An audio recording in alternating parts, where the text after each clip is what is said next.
So you're writing for white people. Are you aware of that? I'm writing for people, baby. No, I don't believe in white people. I don't believe in black people either, for that matter. But I know the difference between being black and white at this time. It means that I cannot fool myself about some things that I could fool myself about if I were white.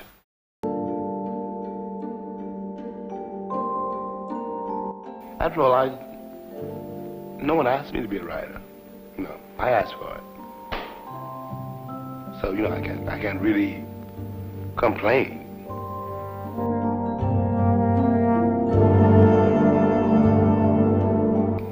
Comes with the territory. I was born at a certain time, in a certain skin, in a certain place. And you pay for it. Everybody pays for that.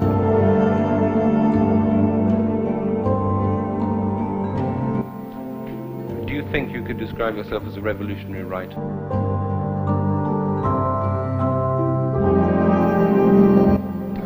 I'm not a writer in a revolutionary situation. I never thought of becoming a revolutionary after all.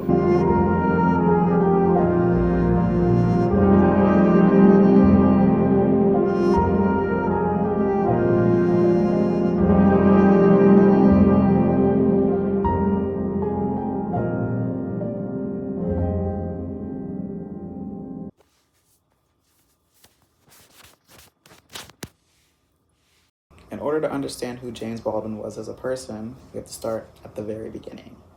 James Baldwin, formerly James Arthur Jones, was born August 2nd of 1924 in Harlem to Emma Burdiss Jones.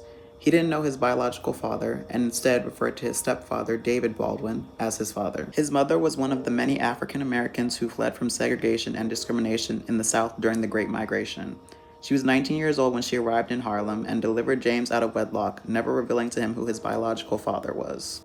Emma ends up marrying David in Harlem in 1927, although no one's really sure exactly how they met. Some background on David: he was from Louisiana, and then he left the South to come to Harlem in 1919. And while he was in the South, he worked as a laborer and a preacher, and then he decided that he wanted to leave that and come to Harlem, and so that's how he ended up there.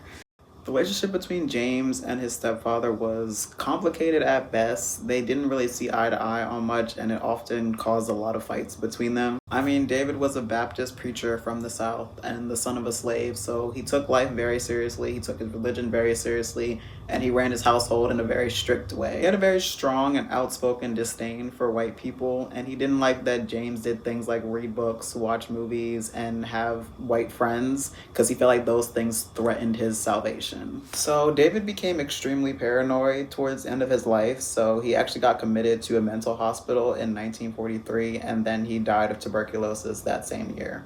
Just like many families back then, they had a lot of kids, so over the course of 16 years, they ended up having 8 kids together, which made James the oldest of 9, with 3 brothers and 5 sisters. After his father's death, at 19 years old, James had to pretty much become the head of the household, so he became the main caregiver for his mom and his siblings, and he took that role very seriously. Now that we know a great deal about his family, let's go backwards a bit. How did he get into writing? Well, that has a lot to do with his schooling.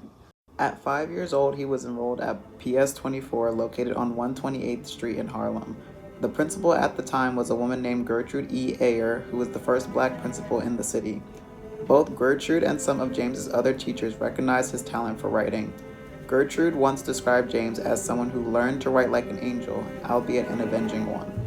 At PS 24, James met Orilla Miller, who he later nicknamed Bill. Bill was a young white teacher from the Midwest, and James stated that she was one of the reasons he could never manage to hate white people, despite his upbringing.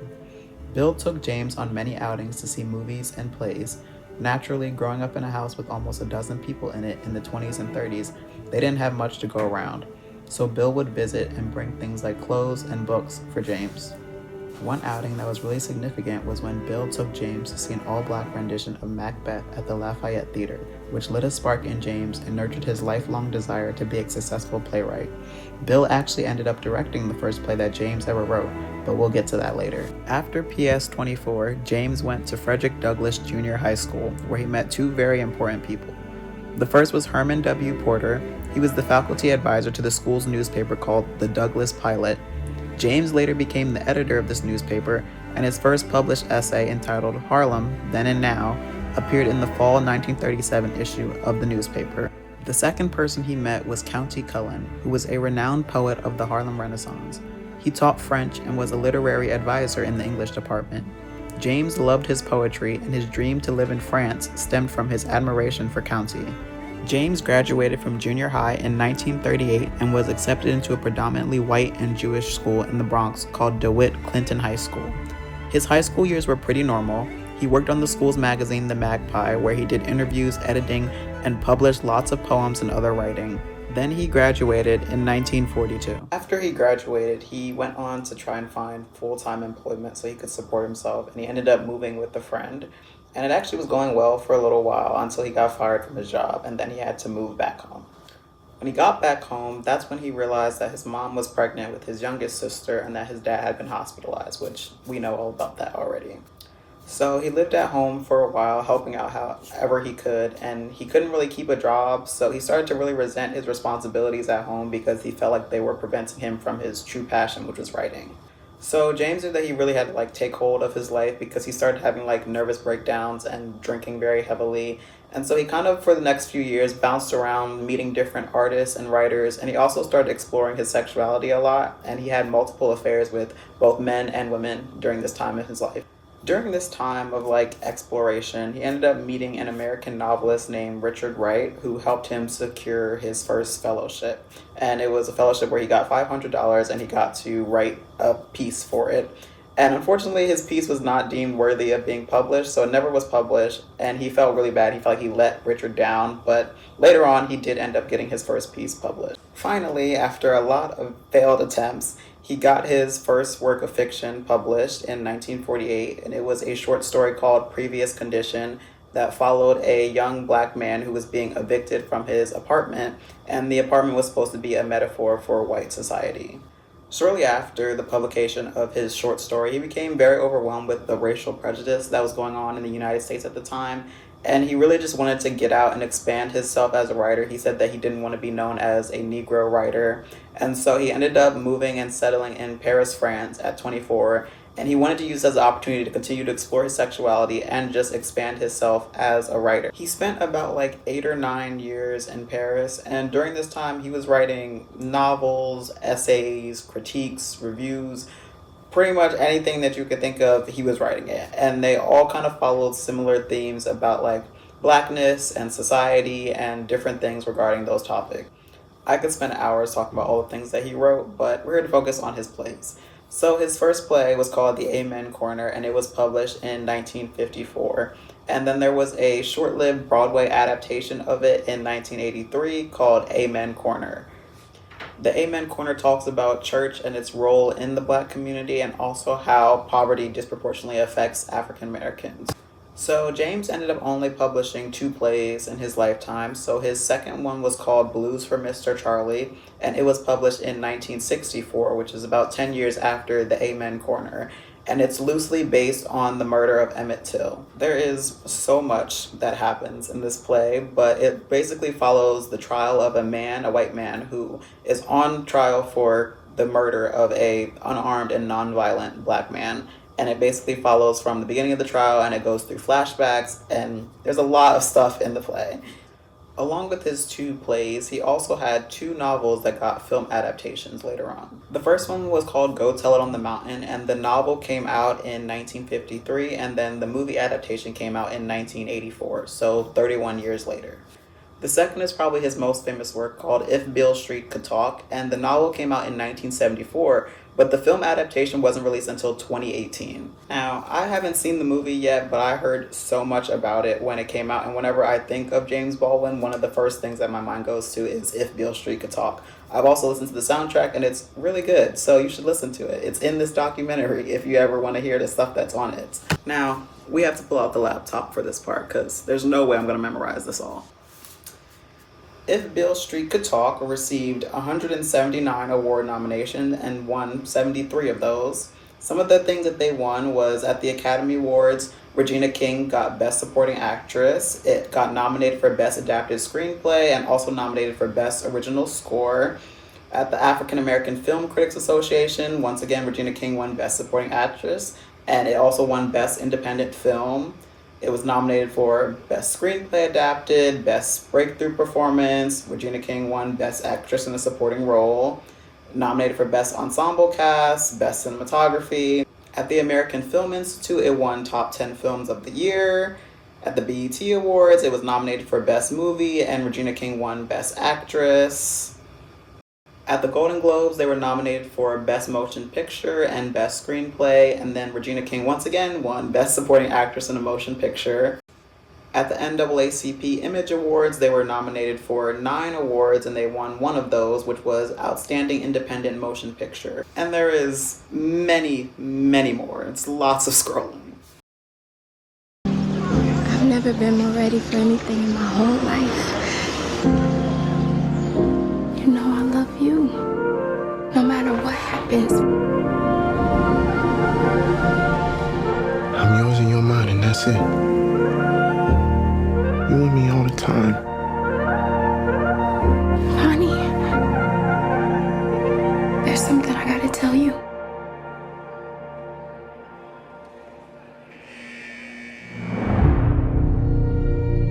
We are drinking to new life. Tish gonna have Fonny's baby. I hope it's a boy. Come on over here, daughter.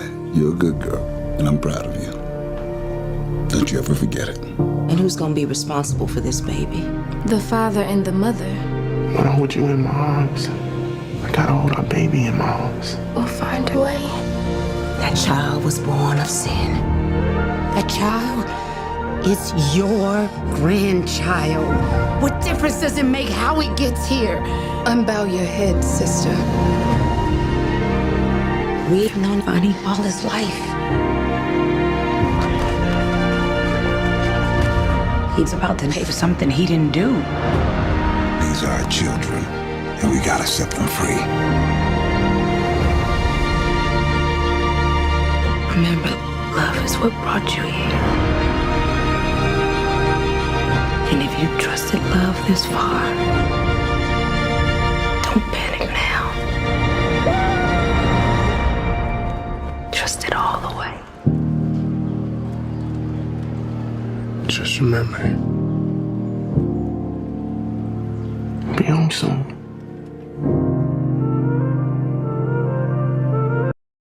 Yeah, that's definitely going on my watch list.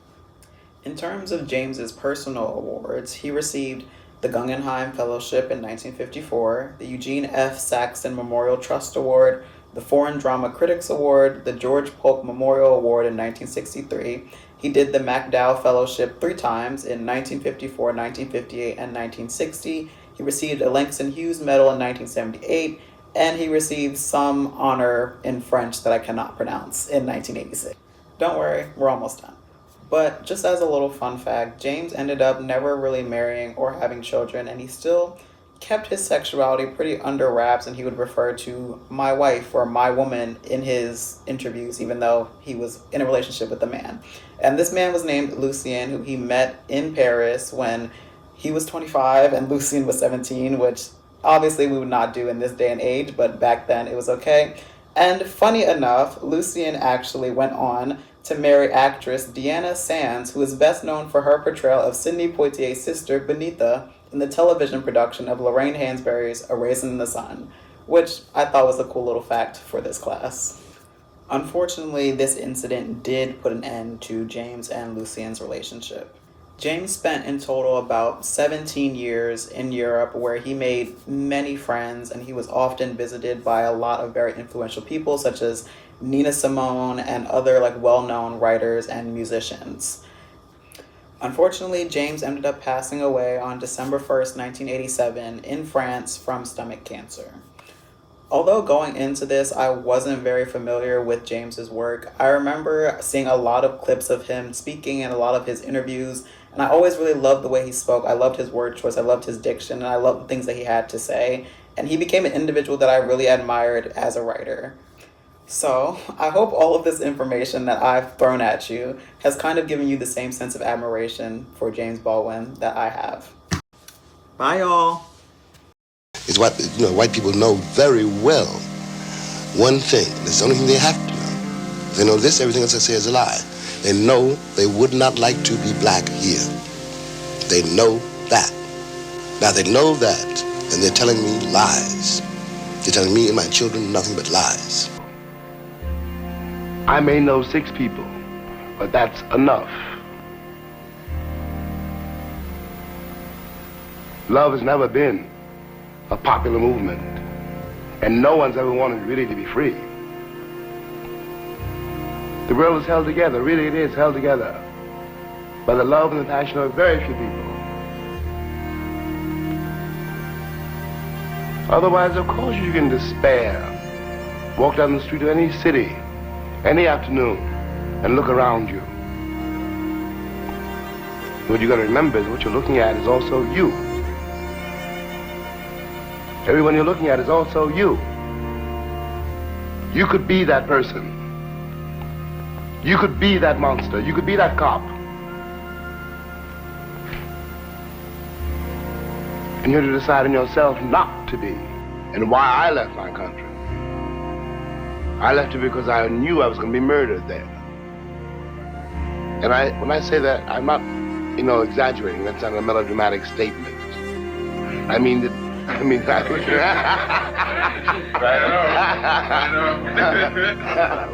mean, and the homosexual question is like it's like what we call the racial question. Nobody, no man and no woman, is precisely what they think they are. Love is where you find it, and you don't know where it will carry you. And it is a terrifying thing. Love. It is the only human possibility, but it's terrifying. And a man can fall in love with a man, a woman can fall in love with a woman. There's nothing anybody can do about it. It's not in the province of the law. There's nothing to do with the church. And if you lie about that, you lie about everything. And no one has a right to try to tell another human being whom he or she can or should love.